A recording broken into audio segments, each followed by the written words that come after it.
Morning everyone. Today's topic is soil loss measurement techniques.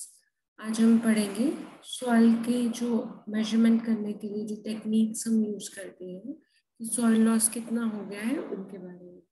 पहले मैं आपको बताऊंगी prediction of erosion rate. Prediction of erosion rate कैसे किया जाता है जी?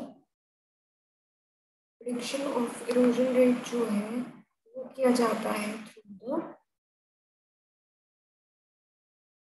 Soil loss equation.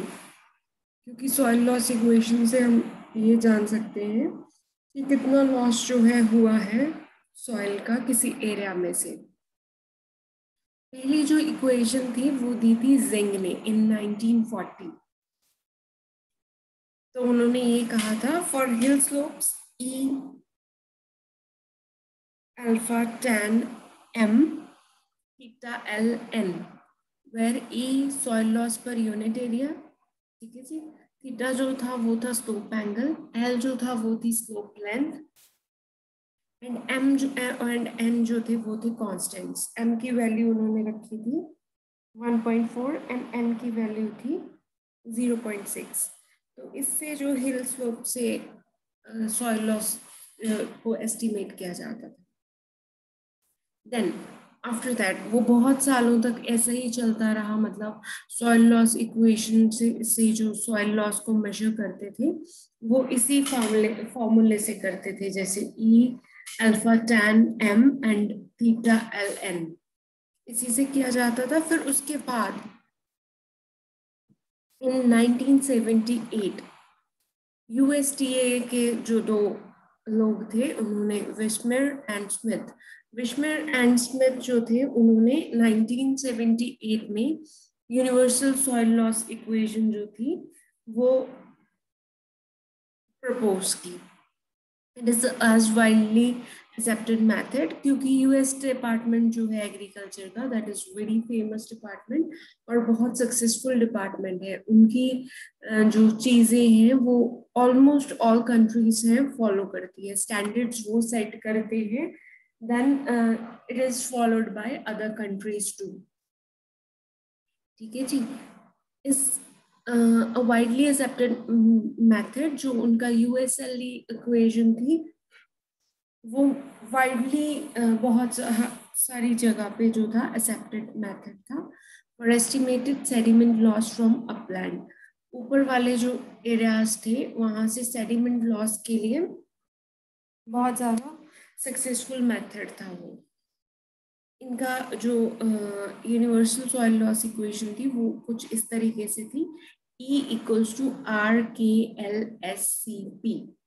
One by one मैं आपको ये भी बताऊंगी कि ये ERKLSCP क्या है। E जो है वो है एवरेज एनुअल सॉइल लॉस, पूरे साल में जो सॉइल लॉस होता है उसकी एवरेज है। फिर उसके बाद है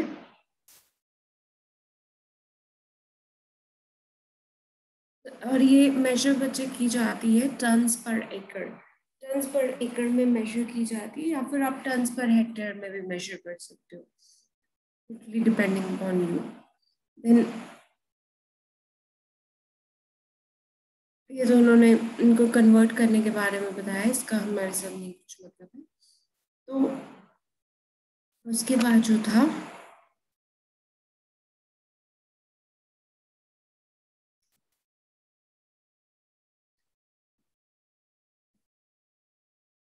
हाँ जी, आर जो था वो था रेनफॉल इरोसिविटी। यहाँ पे मेंशन नहीं है, रेनफॉल इरोसिविटी थी वो, रेनफॉल के साथ इरोसिविटी जो है कितनी हुई है। ये जो था वो था सॉइल इरोडेबिलिटी इंडेक्स, कि सॉइल की इरोडेबिलिटी कितनी हुई है। अब आपको है कि इरोसिविटी और इरोडेबिलिटी के बारे में बताऊंगी।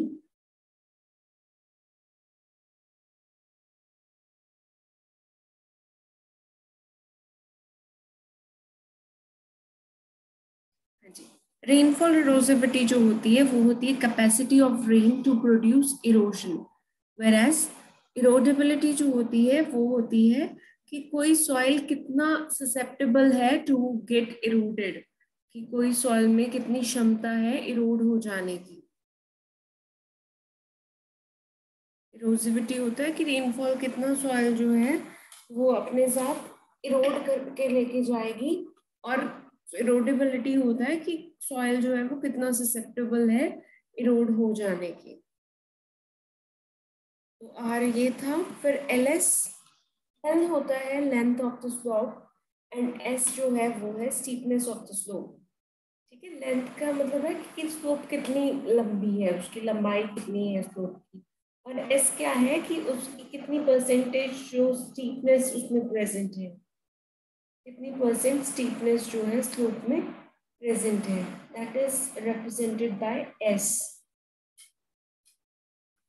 सी जो है वो है क्रॉप मैनेजमेंट फैक्टर, कि हम किसी एरिया में इरोजन को रोकने के लिए कौन किस तरीके से जो क्रॉप मैनेजमेंट फैक्टर जो है यूज करते हैं, कैसे हम वहां पे क्रॉप ग्रो करके उसकी रूट्स की मदद से, क्रॉप की रूट्स की मदद से कैसे इरोजन होने से बचाते हैं, दैट इज सी।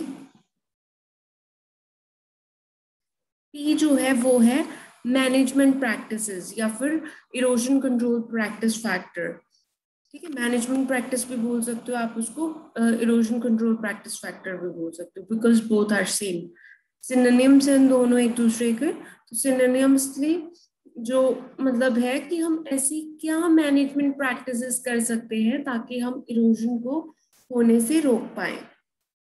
तो ऐसी बहुत सारी जो प्रैक्टिसेस हैं, मैनेजमेंट प्रैक्टिसेस हैं, अडॉप्ट की जाती है लोगों के द्वारा, जैसे कि कॉन्टूर हो गया, ग्रेडेड बंडिंग हो गया, टेरेसिंग हो गया, बेंच टेरेसिंग हो गया, स्ट्रिप क्रॉपिंग हो गया, कॉन्टूर बंडिंग हो गया।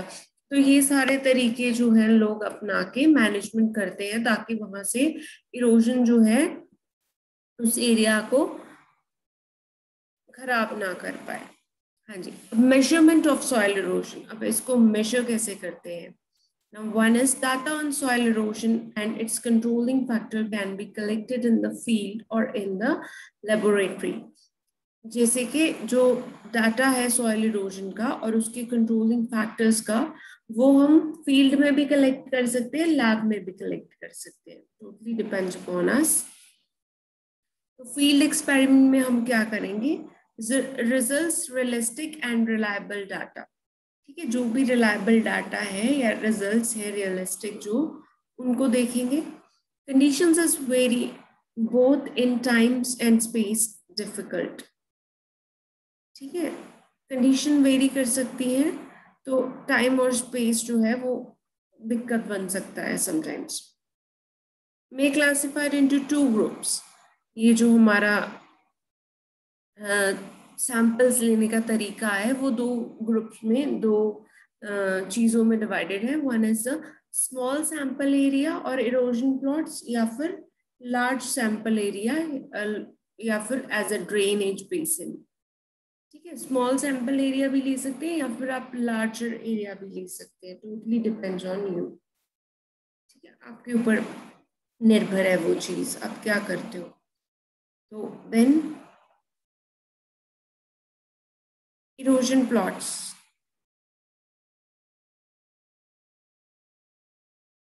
बाउंडेड प्लॉट्स भी ले सकते हो, employed at permanent research experimental stations. Each plot is physically isolated piece of land of known size, slope, steepness, slope length and slope type. मतलब क्या है, बाउंडेड प्लॉट वो होते हैं जो किसी एक पर्टिकुलर एरिया, एक्सपेरिमेंटल एरिया में ही प्रेजेंट होते हैं। मतलब वहाँ का हमें पता है कि हमें उनको एक्सपेरिमेंटल स्टेशंस पे ही हमें वो मिलेंगे, स्पेशली डिजाइंड है for carrying out the experiments, experiments के लिए ही रखे होते हैं वो। Each plot is physically isolated piece of land of known size, slope, steepness, slope length and soil type.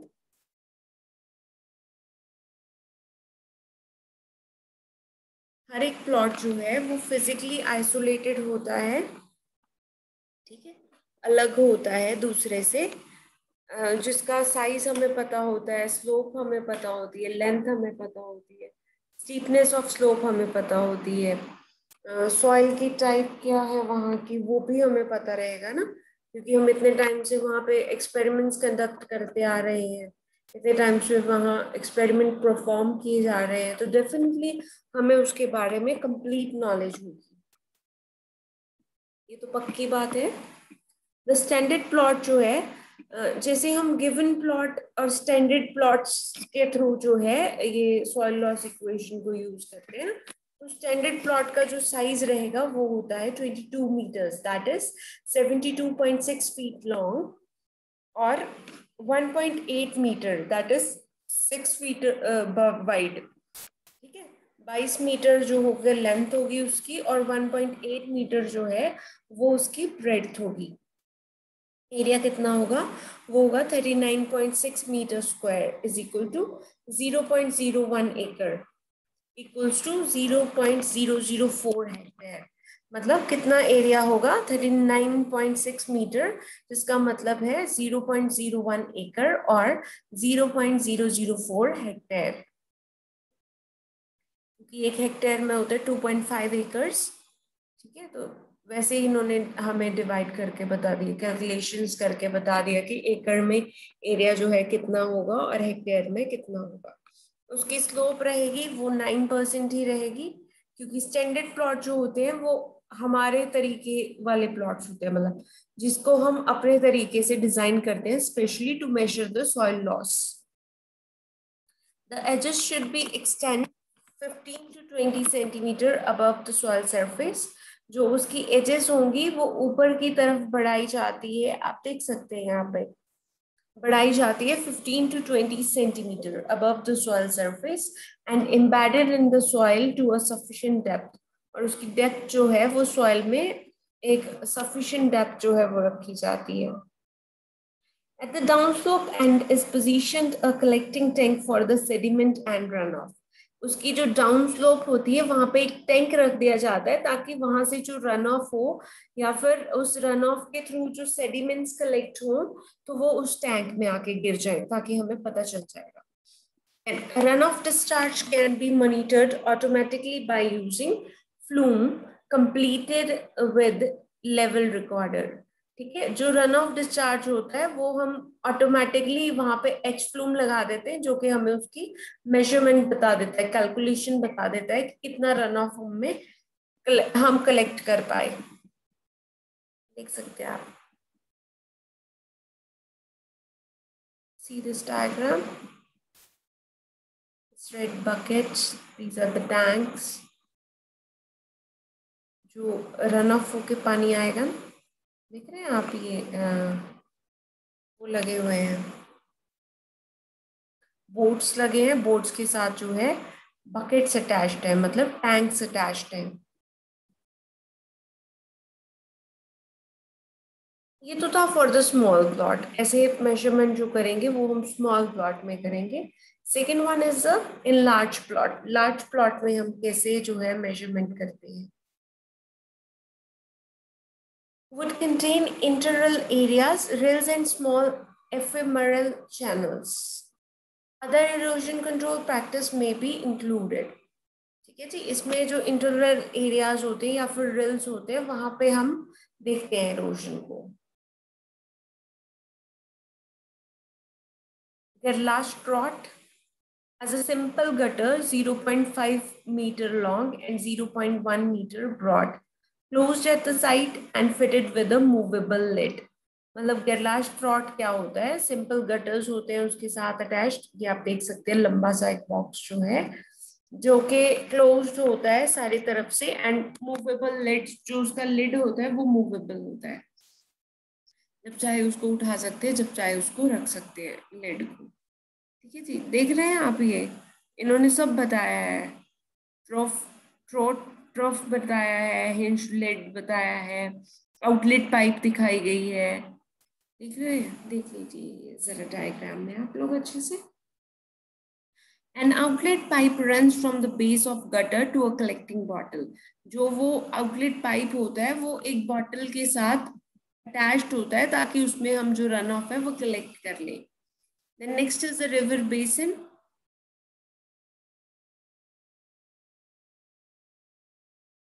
The rate of erosion and soil loss in the watershed upstream is determined by measuring sediment yield at the outlet of a river basin. ठीक है, river basin में हम rate of erosion कैसे check करते हैं और soil loss जो है वो कैसे चेक करते हैं? सेडिमेंट्स जितना हमारे पास आता है आउटलेट में, हम वहां पे एक आउटलेट बना देते हैं, वहां से जितने सेडिमेंट्स कलेक्ट होके आते हैं उसके थ्रू हम जज कर पाते हैं कि हमारा जो सॉइल लॉस है वो कितना हुआ. The next technique is rainfall simulator. Many studies are use rainfall simulator, which is designed to produce a storm of known energy and drop size characteristics. Characteristic can be repeated on demand. ठीक है, एक rainfall simulator जो है वो design किया गया था ताकि हम अपनी मर्जी का तूफान जो है वो क्रिएट कर सकें, उससे अपनी मर्जी की एनर्जी का तूफान क्रिएट कर सकते हैं और जो जितनी हम ड्रॉप साइज चाहें, ड्रिजलिंग चाहें वो भी हो जाएगी, ज्यादा रेनफॉल चाहिए वो भी हो जाएगी. ड्रॉप साइज भी अपने तरीके से हम चूज कर सकते हैं कि हमें कितना रखना है. उसको रिपीट भी किया जा सकता है, अगर हम चाहें तो उसको रिपीट भी कर सकते हैं रेनफॉल सिमुलेटर को. वो वैसे ही जैसे नेचुरल रेनफॉल होती है वैसे ही रेनफॉल सिमुलेटर के थ्रू जो है रेनफॉल होती है. ये एग्रोमेट लैब्स में यूज किया जाता है mainly. Rainfall classification based on the drop farmer use. Tubing tips होती हैं, नोजल्स होती हैं वहां पे जो इसके साथ अटैच्ड होती है, वो होती है tubing tips, nozzles etcetera. Then next is the laboratory experiment. Laboratory experiment, ये तो सब थे फील्ड एक्सपेरिमेंट्स. अब लैब में अगर हमें एक्सपेरिमेंट करना हो तो हम क्या करेंगे? Filling container with the soil, एक कंटेनर को सॉइल के साथ फिल कर लेते हैं. वेइंग देम ड्राई, जब वो ड्राई होते हैं उसका वेट हम ले लेते हैं, नोट कर लेते हैं. Subjecting them to a simulated rainstorm of pre selected intensity.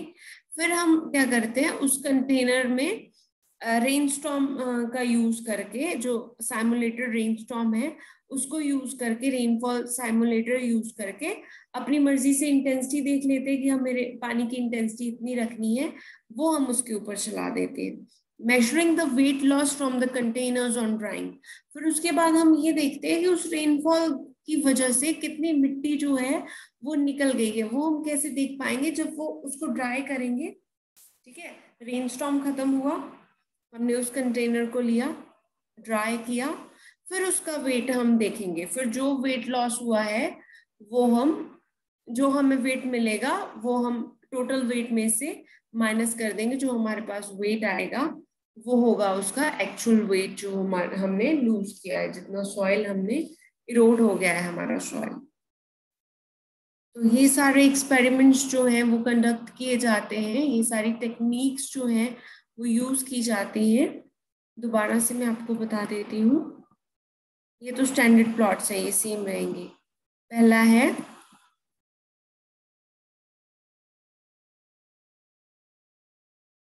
Flume use कर सकते हैं हम डाउन स्लोप के वो स्मॉल एरियाज में, टैंक्स का पानी देखने के लिए कितना हुआ. फिर लार्ज प्लॉट्स में हम क्या है, रिल्स वगैरह बनी होती हैं, उससे हम देख सकते हैं कि कितनी रिल्स बन गई हैं, क्या हो गया है. ठीक है, फिर लार्ज प्लॉट, एक लिड, जो मूवेबल लिड वाला डब्बा होता है, इसमें से पानी हम, इसके साथ बॉटल जुड़ी होती है आउटलेट के साथ, वहां से हमें पता चलता है कि कितना जो हमारा सॉइल लॉस हुआ है.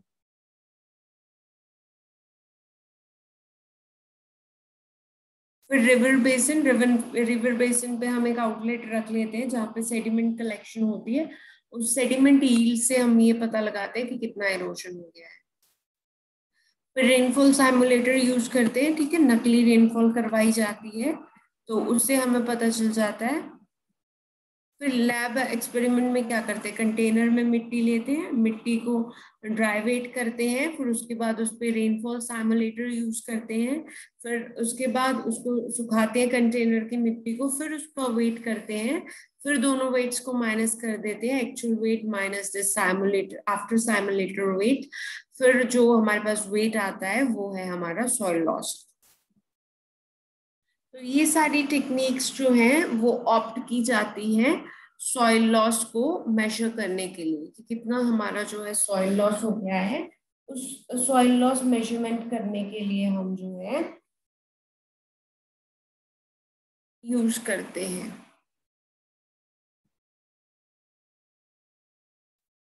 That's all about your soil loss equation and techniques to measure the soil loss. Hope you understood the lecture. Thank you for your cooperation.